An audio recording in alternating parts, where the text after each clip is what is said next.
حضرت بابا بلے شاہ صاحب رحمۃ اللہ علیہ سادات کرام سے تعلق تھا، سید زادے تھے۔ سادات کرام کو اللہ یہ عزت دیتا ہے کہ پیدائشی طور پر بھی ان لوگوں کے پاس سند ہوتی ہے کہ ان کی عزت کرنا امت پہ ضروری ہے۔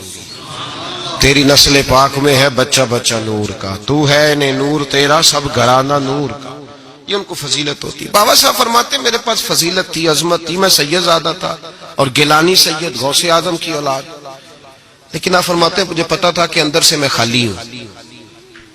ہمارے زمانے میں کچھ برادریاں ایسی ہیں جن کو ہم لوگوں نے بڑا بنا دیا ہے، وہ بڑے بن گئے ہیں، نیچے اترنے کو تیار نہیں۔ اور میں اکثر کہا کرتا ہوں کہ یہ زیادتی دونوں طرف سے ہوتی ہے۔ اصل مجرم وہ نہیں جو اپنے آپ کو بڑا جانتا ہے، اصل مجرم وہ ہے جو اپنے آپ کو چھوٹا سمجھتا ہے، وہ اصل مجرم۔ تو اس زمانے میں سادات کرام کی بڑی عزت تھی، بڑا نام تھا۔ تو بابا صاحب کہتے ہیں میرے گھر میں پیری مریدی تھی، ابا جی بھی پیر، دادا جی بھی پیر، پردادا جی بھی پیر، سارے پیر تھے، لیکن میں جب اپنے دل پہ نظر ڈالتا تھا تو خالی تھا معاملہ، شے کوئی نہیں تھی پاس۔ ہاتھ چموا لینا، نذرانہ لے لینا بات ٹھیک ہے، لیکن نہ علم نہ معرفت، کوئی شے نہیں۔ اب فرماتے ہیں میں نے جب پلٹ کے دیکھا نا، پورے علاقے پہ نظر ڈالی تو ایک درویش بابا، ایک سادہ بابا سائیں عنایت قادری، جس کی کوئی بڑا نام نہیں، کوئی بڑی برادری نہیں، اور کام اس کا کیا ہے، رمبا لے لیتا اور سارا دن کھیتوں میں محنت کرتا، لیکن جب مغرب ہوتی تو اس بابے کی مجلس سجتی، اور کہتے ہیں جب ایک دفعہ وہ اللہ کہتا تو اس کی تھاری داڑھی آنسوؤں سے بھر جاتی، اور جب عشاء کے بعد وہ حضور پہ درود پڑھنا شروع کرتا تو لگتا یہ کہ یہ سادہ نہیں پڑھ رہا، یہ مصطفیٰ کی زیارت کر کے درود پڑھ رہا ہے۔ فرماتے ہیں میری ساری برادری کو پتا تھا کہ اس کے پاس معرفت ہے، لیکن مسئلہ یہ ہے کہ ہم سید ہیں، وہ رائی ہیں، اب وہاں جائیں بت توڑیں کیسے، ٹوٹتا ہی نہیں، بہت بڑی مصیبت ہے، کیسے ٹوٹے گا؟ لوگ کہیں گے تو مولوی کے پاس جاتا ہے، تو یہ ہو گیا ہے ساری زندگی گناہ کرتے رہو، ظلم کرتے رہو، ہمیں تانے کا ڈر نہیں۔ درویش کے پاس جائیں تو لگتا ہے کوئی تانا دے گا کہ کدھر چلا گیا، کدھر چلا گیا۔ جے کر یار دے نام دا ملے مینا، انہوں چولی پا لئیے پنجے سٹیے نا، تو یہ کر نار دے نام دی ملے سولی، جھوٹا جھوٹ لئیے پیشانٹیے نا۔ بابا صاحب کہتے ہیں میں روز اپنے آپ سے جنگ کرتا کہ جاؤں کہ نہ جاؤں۔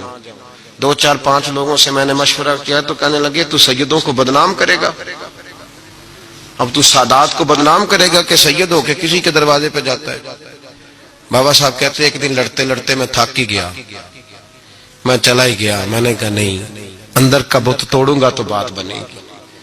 کہتے قصور کا میں رہنے والا تھا، اور مجھے سمجھانے کے لیے اچ شریف سے جہاں کہ آپ رہنے والے تھے، جو پچھلا علاقہ تھا، وہاں سے بڑے بزرگ بلائے گئے کہ بلے شاہ کو سمجھاؤ۔ کہتے ہیں وہ بابا جی جب آئے تو میں پہچان گیا برادری کے، قبیلے کے، علاقے کے بڑے۔ میں جب ان کے قریب گیا تو وہ نہیں مجھے جانتے تھے، بزرگ تھے، میں تو جانتا تھا نا، تو مجھے کہنے لگے بیٹے کون ہو؟ تو میں نے کہا حضور میری تو پہچان ہی کوئی نہیں، میری تو کوئی پہچان نہیں، آپ بتائیں آپ کون ہیں؟ تو کہنے لگے اسی اچیرے، ساڈی ذات اچیری، کیونکہ اچ شریف وچ رہنے ہیں۔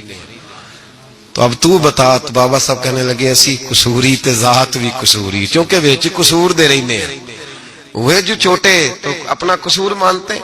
ہاں جے کوئی سانو اچا مل جائے تے نیویں ہو بینے ہیں، بات ختم ہو گئی۔ بابا صاحب رحمت اللہ علیہ کو بڑا سمجھایا۔ بابا جی کہنے لگے حضور میں کیا کروں؟ میں جب اس درویش کے پاس جاتا ہوں تو مجھے رب یاد آتا ہے، جب میں اس کے پاس جاتا ہوں تو میرے من کی میل کچیل دھو ڈالتا ہے، اور میں اس کی مجلس میں بیٹھا ہوتا ہوں تو لگتا ہے کہ مدینے والا رسول بھی مجھے مسکرا کے دیکھ رہا ہے۔ میری مجبوری ہے، میرے وہ جو اندر کے باطن کے میل ہے نا اس نے دھو ڈالے، اور کہا حضور آپ تو کہتے ہیں اس کے پاس نہ جاؤ، میرا تن تو گھر میں ہوتا ہے، میرا من اسی کے پاس رہتا ہے، میں اسی کے ساتھ رہتا ہوں، اسی کے پاس بیٹھتا ہوں، اسی کے پاس ہوتا ہوں، اور میری کشش اتنی سخت ہے کہ اب میرا گزارا نہیں، اب اسی کے ساتھ جیڑا بلے نو سید آکھے انہوں دوزخ میں نے سزائیں۔ اب اس کی تشریح بڑے بڑے لوگوں نے اپنے اپنے رنگ میں کی ہے، کچھ نے کہا بابا جی نے بد دعا دی ہے، یہ بد دعا ہے، اگر کہا تو الجھ جاؤ گے، لیکن ہے بھی وہ سید، جھوٹ بھی نہیں۔ کچھ کہتے ہیں بد دعا دی ہے، اور کچھ کہتے ہیں انہوں نے اعلان کیا ہے کہ میں اللہ کا ولی ہوں. اگر کسی نے یہ لفظ کہا تو وہ یاد رکھے وہ جڑا بلے نو سید آکھے انہوں دوزخ ملن سزائیں، تو جڑا بلے نو رائیں آکھے وہ جنت پینگا پائیں.